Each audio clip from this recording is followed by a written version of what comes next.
मायका और ससुराल, एक औरत की दर्द भरी कहानी। ससुराल में वो पहली सुबह आज भी याद है। कितना हड़बड़ा के उठी थी, ये सोचते हुए कि देर हो गई है और सब ना जाने क्या सोचेंगे। एक रात ही तो नए घर में काटी है और इतना बदलाव, जैसे आकाश में उड़ती चिड़िया को किसी ने सोने के मोतियों का लालच देकर पिंजरे में बंद कर दिया हो। शुरू के कुछ दिन तो यूं ही गुजर गए। हम घूमने बाहर चले गए। जब वापस आए तो सासू माँ की आंखों में खुशी तो थी, लेकिन बस अपने बेटे के लिए ही दिखी मुझे। सोचा शायद नया नया रिश्ता है, एक दूसरे को समझते देर लगेगी।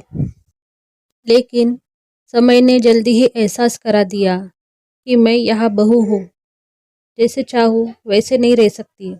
कुछ कायदा मर्यादा है, जिसका पालन मुझे करना होगा। धीरे धीरे बात करना, धीरे से हंसना, सबके खाने के बाद खाना, ये सब आदतें जैसे अपने आप ही आ गई।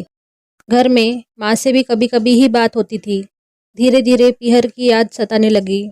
ससुराल में पूछा तो कहा गया अभी नहीं, कुछ दिन बाद। जिस पति ने कुछ दिन पहले ही मेरे माता पिता से ये कहा था कि पास ही तो है, कभी भी आ जाएगी, उनके भी सुर बदले हुए थे।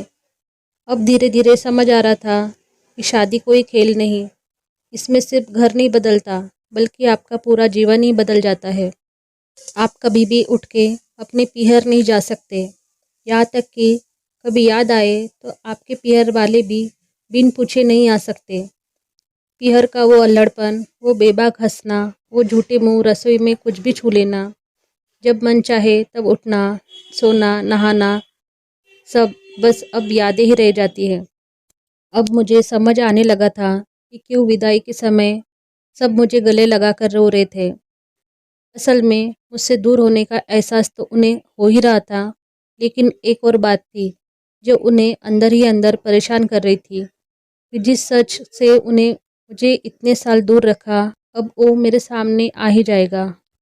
पापा का ये झूठ कि मैं उनकी बेटी नहीं बेटा हूँ, अब और दिन नहीं छुप पाएगा।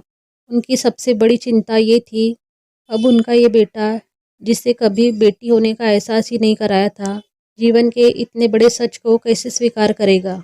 माँ को चिंता थी कि उनकी बेटी ने कभी एक गिलास पानी का नहीं उठाया, तो इतने बड़े परिवार की जिम्मेदारी कैसे उठाएगी।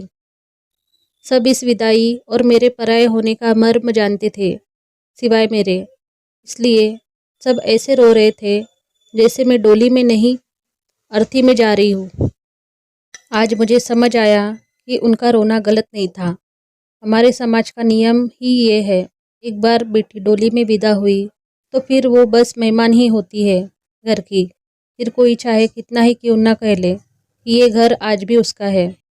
सच तो ये है कि अब वो कभी भी यूं ही अपने उस घर में, जिसे मायका कहते हैं, नहीं आ सकती।